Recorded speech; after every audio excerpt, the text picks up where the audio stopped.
and new missions and programs,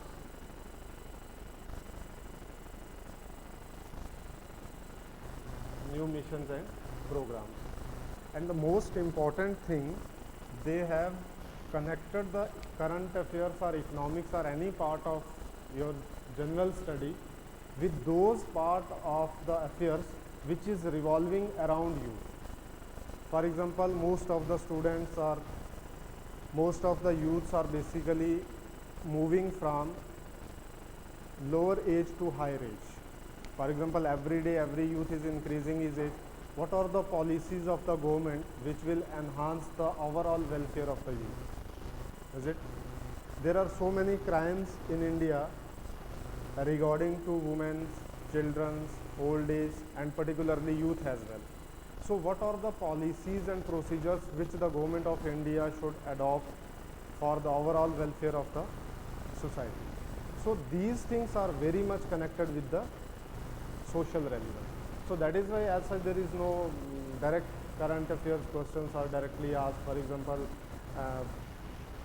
which of the following is the winner of the Australian Open, or which one of the following is the winner of the US Open.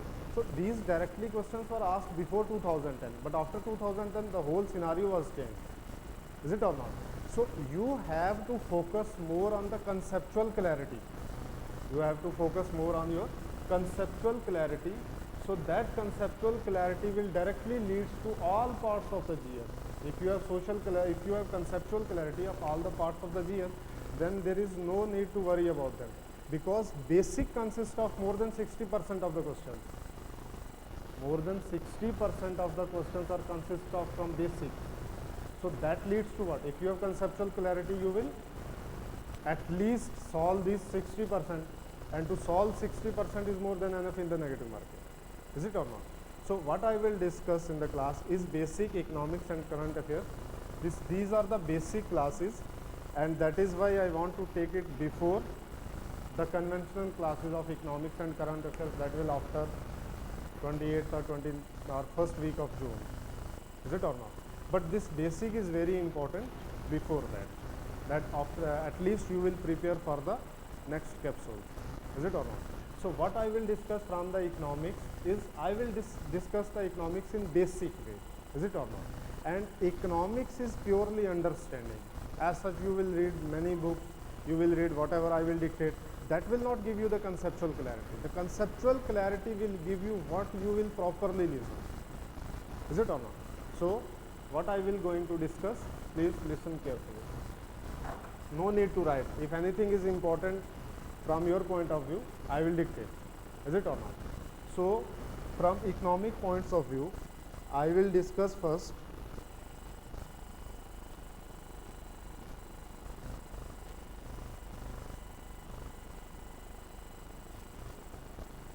the basic economics. So what is basic economics? First of all, I will discuss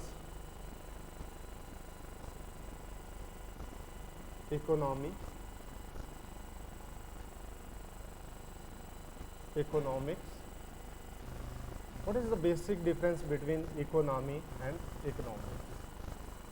Basically, first listen, no need to write. This economy is basically the capacity of a country to produce. The capacity of a country to produce. For example, how much a person can lift a weight. For example, if I am a person and according to my overall strength, I will lift 100 kg of weight. So it's my carrying capacity. Is it or not? But when I'm going to become aged, this capacity will reduce. Obviously, same is the case with economics.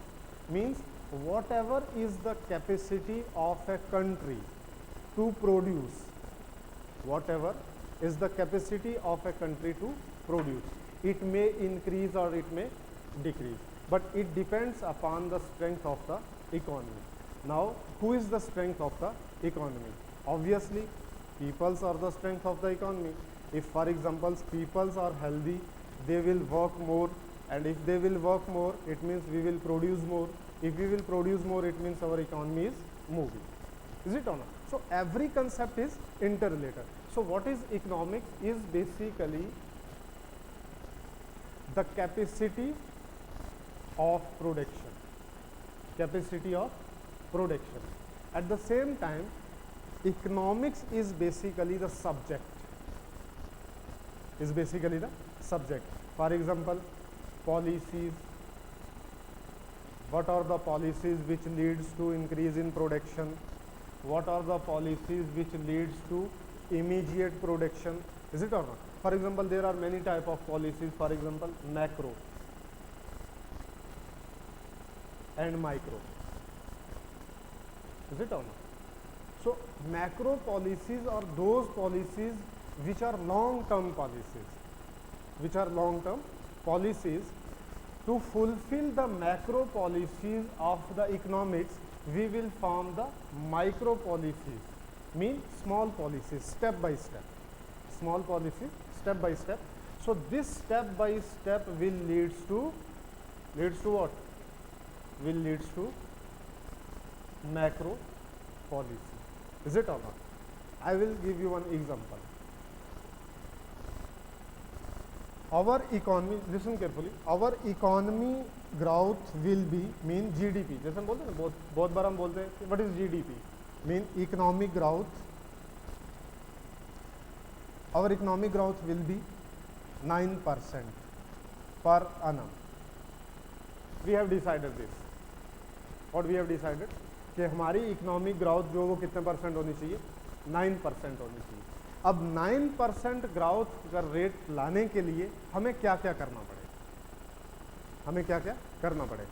अब क्या क्या करना पड़ेगा? For example आपने देखा होगा कि हमारे यहाँ बहुत सारी एक्टिविटीज़ चलती हैं, जैसे एग्रीकल्चर है, ठीक है, जैसे इंडस्ट्रीज़ है, जैसे मैन्युफैक्चरिंग सेक्टर्स है, जैसे टेलीफोन कंपनीज़ हैं, बैंकिंग है, हर चीज़. आजकल आपने देखा होगा कि आपको किसी का नंबर चाहिए, जस्ट डायल पे डायल करते तो आपको सबका नंबर मिल जाता है.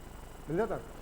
फॉर एग्जांपल आपको किसी इंस्टीट्यूट का नंबर चाहिए, या फॉर एग्जांपल आपको किसी हेल्थ केयर का सेंटर चाहिए, नंबर चाहिए, तो आप जस्ट डायल पे डायल करते तो एकदम से आपको चीज़ें मिल जाती. That is what service. बस. तो ये सारी चीज़ें जो हैं ये इंक्लूड करती हैं किसमें? इकोनॉमिक्स. Mean economics growth. ठीक है. अब क्या करना हमने कि हमने मैक्रो पॉलिसी क्या बनाई कि हमें एनुअल ग्रोथ रेट जो है वो हर साल हमारी 9% के करीब होनी चाहिए. मीन एटलीस्ट, ज़्यादा से ज़्यादा कितनी हो दैट वी डोंट केयर.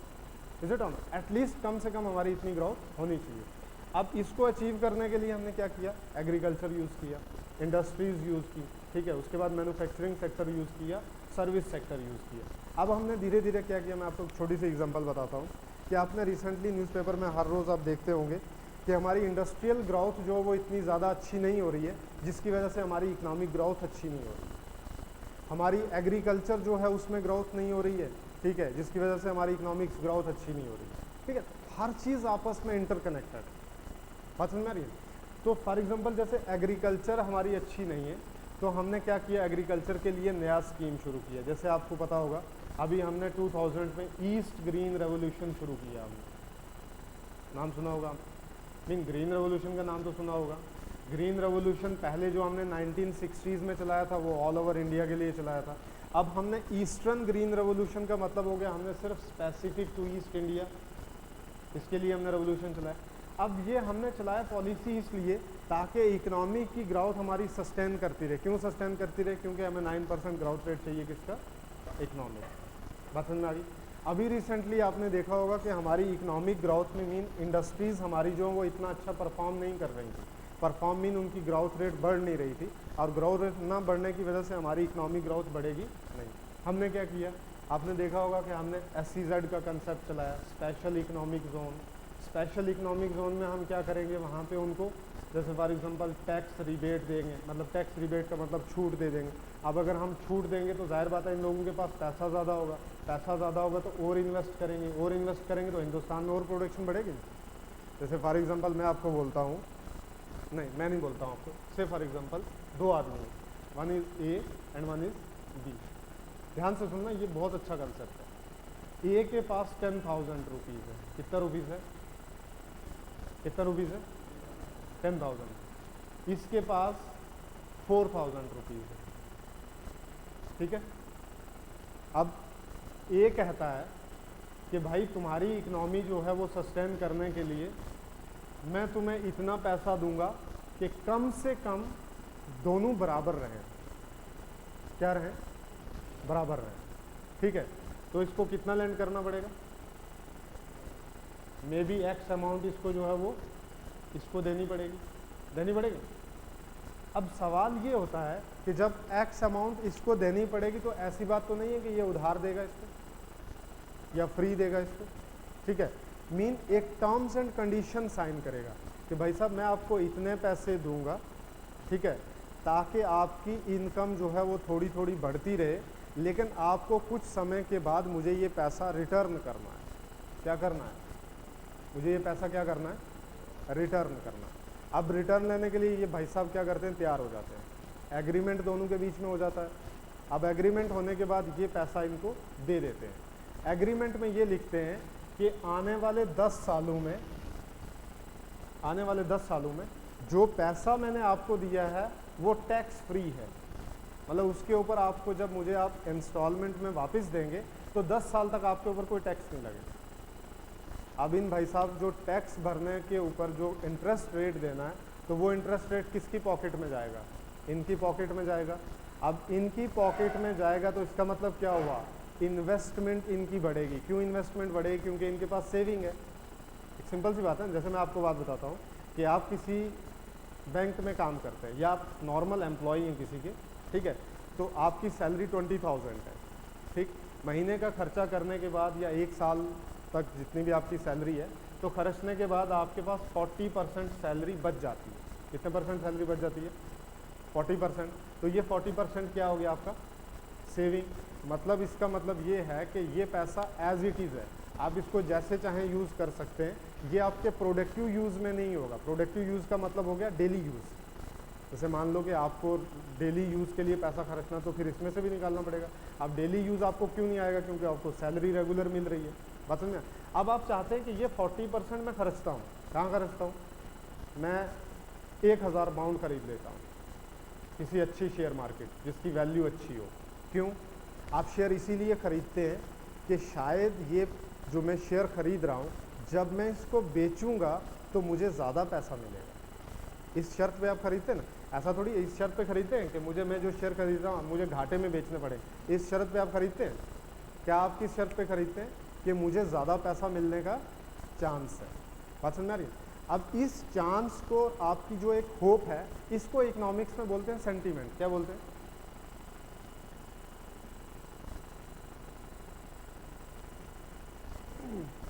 क्या बोलते हैं? सेंटीमेंट। इस सेंटीमेंट में मैं आपको अभी थोड़ी देर के लिए एक जगह लेके चलना चाहता हूँ। रिसेंटली आपने सुना होगा कि गोल्ड की प्राइसेस बहुत ज़्यादा बढ़ गई है। गोल्ड की प्राइसेस क्या हो गई है? बहुत ज़्यादा बढ़ गई है। क्यों बढ़ गई है? डिमांड ज़्यादा है। भाई जाहिर बात है, जैसे सपोज़ मैं चाय बेचता हूँ आपको, ठीक है, ध्यान से सुनना, बेचूंगा नहीं, इट इज़ बिलीव टू। मैं चाय आपको बेचता हूँ, तो मैं चाय पहले कोई पीता नहीं है तो मैं उसका रेट रखता हूँ 5 रुपये, ठीक है। जब मुझे थोड़ा सा पता लगा कि नहीं अब नंबर ऑफ़ स्टूडेंट ज़्यादा आने लग गए हैं, तो मैं थोड़ा 6 रुपये कर देता हूँ, ठीक है। अब मैं जो पैसे बचा के कुछ पैसे पुलिस वालों को देता हूँ, दूसरी चाय वाली जो दुकान है उसको बंद करवा देता हूँ। अब मोहल्ले में दुकान ही किसकी बची? मेरी।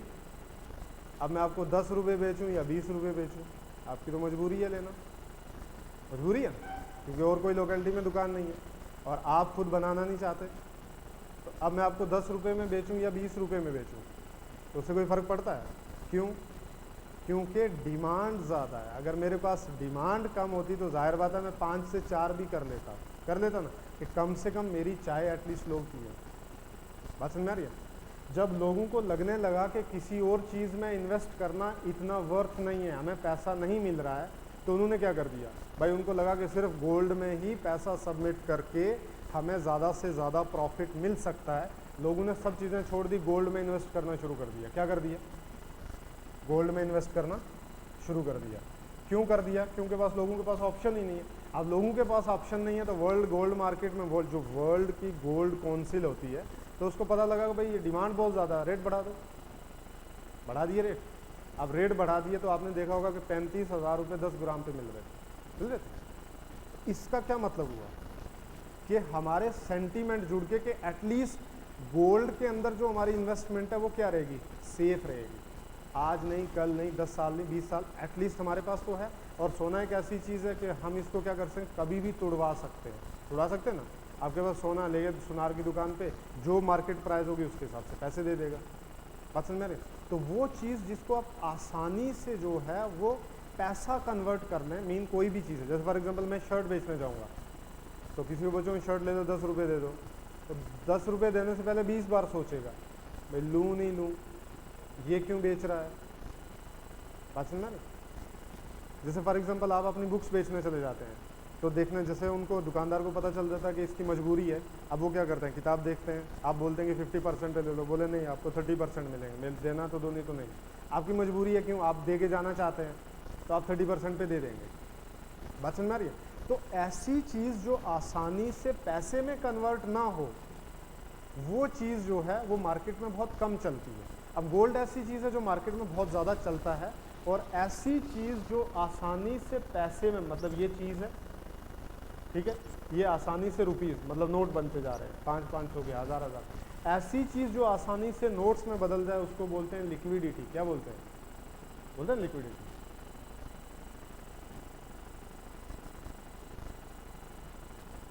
बात समझ में आ रही है?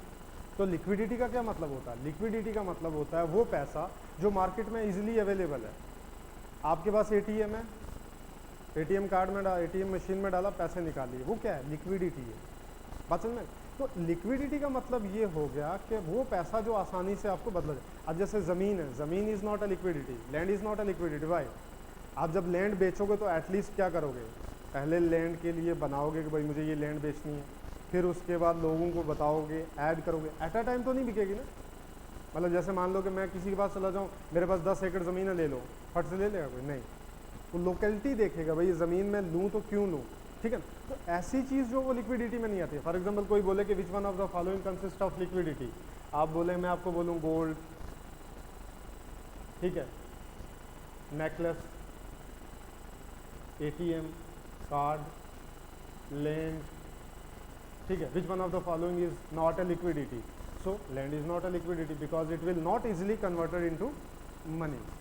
Is it or not? अब यहाँ पे क्या हुआ कि धीरे धीरे गोल्ड पर से लोगों ने क्या किया कि हिंदुस्तान में इसकी ज़्यादा खपत है, मीन इसकी ज़्यादा कंजम्पशन, डिमांड नहीं, खपत बोलते कंजम्पशन, ठीक है। अब कंजम्पशन ज़्यादा हो रही है तो हिंदुस्तान को लगा कि कंजम्पशन ज़्यादा करने के लिए हमें गोल्ड बाहर से, देखो ध्यान से सुनना, गोल्ड बाहर से ज़्यादा लाना पड़ेगा। लाया गोल्ड, अब गोल्ड फ्री में तो नहीं मिलेगा, क्या देना पड़ेगा? पैसा। पैसा किस फॉर्म में देना पड़ेगा? डॉलर की फॉर्म में, क्योंकि रुपये की फॉर्म में तो हम दे नहीं सकते, तो पैसा हमें किसकी फॉर्म में देना पड़ेगा? डॉलर की फॉर्म में। तो डॉलर की फॉर्म में अगर हमें पैसा देना पड़ेगा तो इट मीन्स कि हमारे पास डॉलर के कुछ रिजर्व होने चाहिए। डॉलर के क्या होने चाहिए? कुछ रिजर्व होने चाहिए। और डॉलर के अगर रिजर्व आपको चाहिए तो डॉलर के रिजर्व के लिए आपको क्या करना पड़ेगा? यूएस से डॉलर लाने पड़ेंगे। और वो पैसा जो बाहर से हम लाके अपनी कंट्री के अंदर स्टोर करते हैं उसको बोलते हैं फॉरेक्स रिजर्व। क्या बोलते हैं उसको? Forex reserve. फॉरेक्स रिजर्व का मतलब होता है FOR, for mean foreign, ex mean exchange, foreign exchange reserve. So in short form it is known as forex reserve. तो फॉरेक्स रिजर्व का क्या मतलब होगा? वो पैसा जो हमारे पास रुपये की फॉर्म में नहीं हो। अब फॉरेक्स रिजर्व किसकी फॉर्म में हो सकता है? गोल्ड की फॉर्म में भी हो सकता है, क्यों?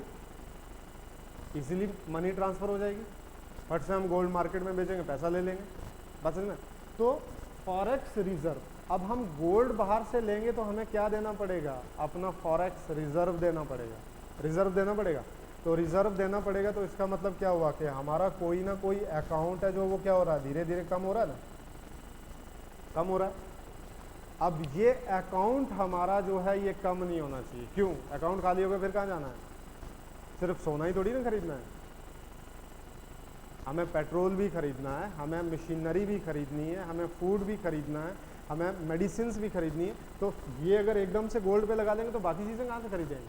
तो क्या करना है हमें, इसको एक मिनिमम लेवल पे रखना, मीन ऑप्टिमम लेवल पे, ठीक है। जब गवर्नमेंट ने देखा, ध्यान से सुनो, जब गवर्नमेंट ने देखा कि यहाँ पे लोग जो हैं वो गोल्ड को ज़्यादा खरीद रहे हैं, गवर्नमेंट ने क्या किया, इसके ऊपर इम्पोर्ट ड्यूटी लगा दी। इम्पोर्ट ड्यूटी लगा के क्या मतलब हो गया, सोना और ज़्यादा महंगा हो गया। क्या हो गया, सोना और ज़्यादा महंगा हो गया। तो और ज़्यादा जब सोना महंगा हुआ तो धीरे धीरे लोगों ने क्या किया, उसकी डिमांड कम करनी शुरू की। अब देखो ध्यान से देखो, लोगों ने सोने की डिमांड कम की, हमारा अकाउंट धीरे धीरे ऊपर आना शुरू हो गया ना, क्योंकि हमें फॉरेक्स बाहर पैसा कम देना पड़ रहा है, बाहर कम देंगे तो जाहिर बात है हमारा अकाउंट धीरे धीरे क्या हो जाएगा, ऊपर आता जाएगा। बात समझ में आ रही है? तो ये चीज़ें जो हैं ये डिराइव करती हैं कि कैसे, जैसे फॉर एग्जांपल पहले हमने छूट दे रखी थी, जितना चाहे उतना खरीदो, क्यों? क्योंकि हमें सेविंग करनी थी, ठीक है ना। और ये चीज़ याद रखो कि जितनी हमारे पास सेविंग होगी, ध्यान से याद रखो, जितनी हमारे पास सेविंग होगी उतनी इन्वेस्टमेंट बढ़ेगी, जितनी सेविंग रेट कम होगा उतनी इन्वेस्टमेंट रेट कम होगी, और जितना इन्वेस्टमेंट रेट कम होगा उतनी हमारी ग्रोथ कम होगी, और जितनी हमारा इन्वेस्टमेंट रेट बढ़ेगा उतनी हमारी ग्रोथ बढ़ेगी। बात समझ में आ गई?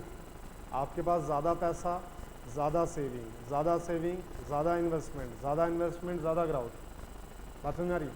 कम सेविंग, कम इन्वेस्टमेंट, कम इन्वेस्टमेंट, लो ग्रोथ।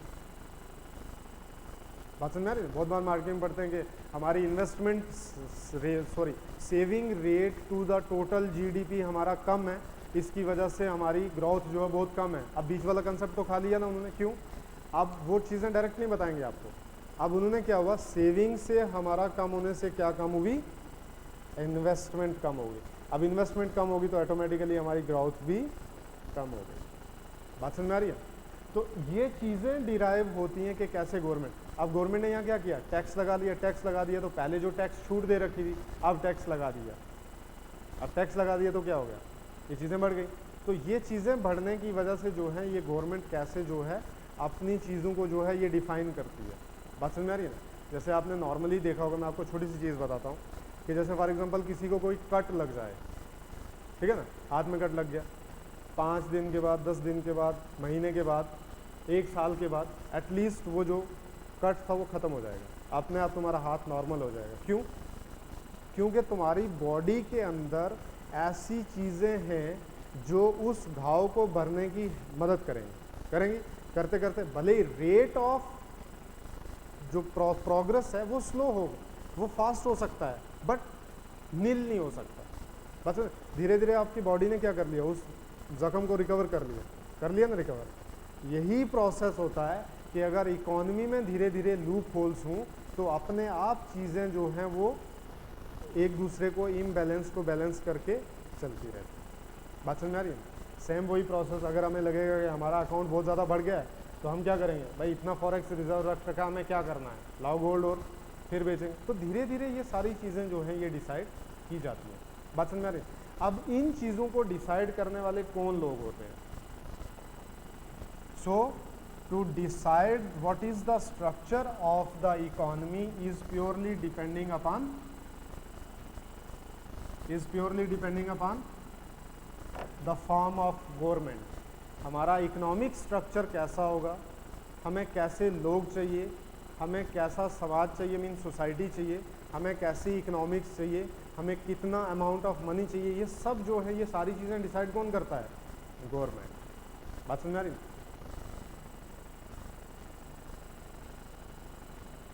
गवर्नमेंट क्यों डिसाइड करती है, ध्यान से सुनो। Government is basically the legitimate body of the people, legitimate body of the people because derive power from the people। Polity अब सब लोगों ने पढ़ी है। हम एक चीज़ पढ़ते हैं, we the people of India solemnly resolve that India should be है, पढ़ते हैं we the people of India. We the people of India doesn't means what, we the peoples of India means the powers are derived from the people towards the government. Government has no power.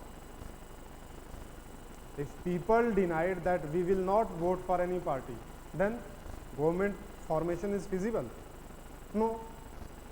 Is it or not? So government derived its power from the people, so that is why government form the policies for the economy. Is it or not? But government will form under Ministry of Finance. Remember this thing. Ministry of Finance and RBI. जो main economic policy बनाने वाले लोग हैं वो government ही होती है, लेकिन government के अंदर भी कुछ पार्ट्स होते हैं जो बनाते हैं, जैसे आरबीआई है and one is ministry of finance. ध्यान से सुनो, ministry of finance will form the fiscal policy.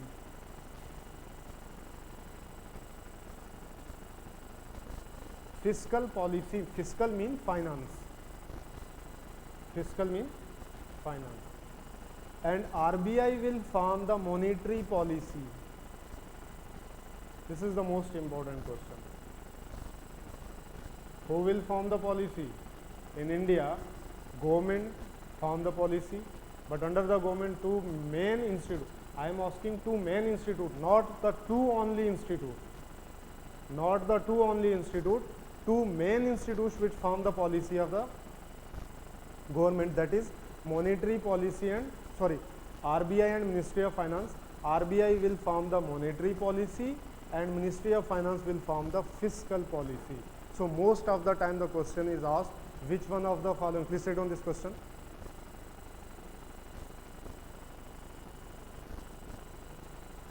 Monetary policy in India is formulated by. Monetary policy in India is formulated by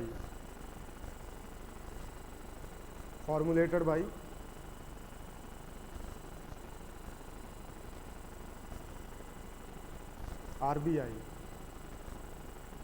First option is RBI. Is it or not? Number two, monetary policy is formulated by. Number two question, monetary policy is formulated by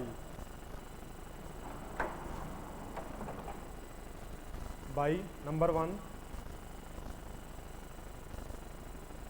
RBI, or simply remember one more thing, RBI simply means Central Bank of the country or Central Bank of India.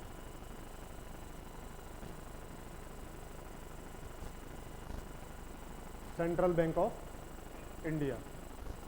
Number two, Ministry of Finance.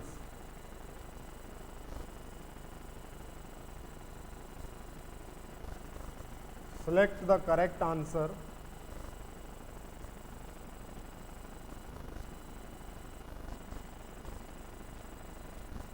From the code given below.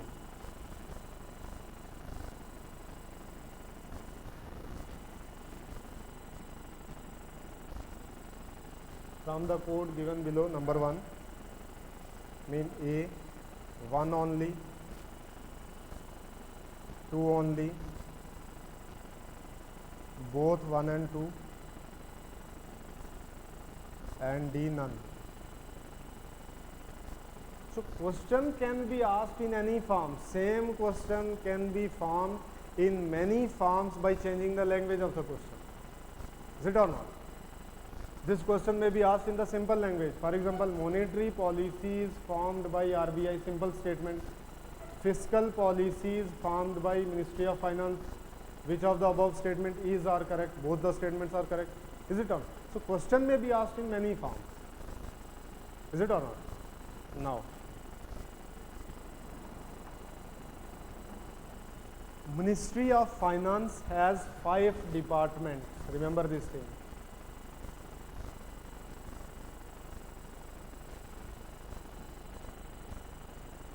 Ministry of Finance has 5 departments. Newly added department is Financial Services.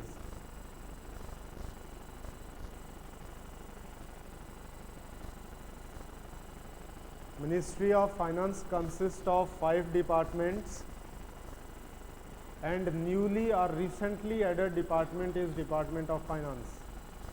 Sorry, Financial Services.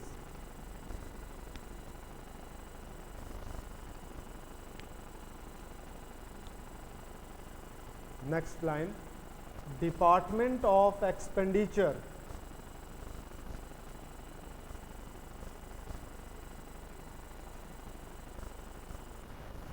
will form the budget.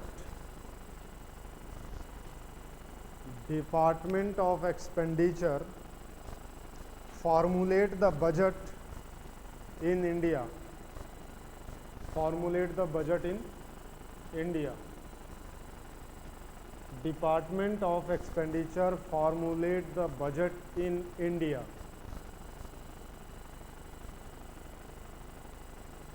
In bracket, annual financial statement. In bracket, annual financial statement.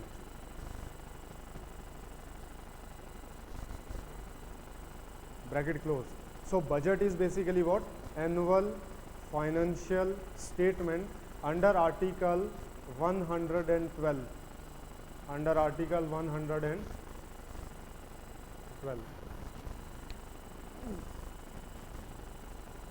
Is it clear? Now,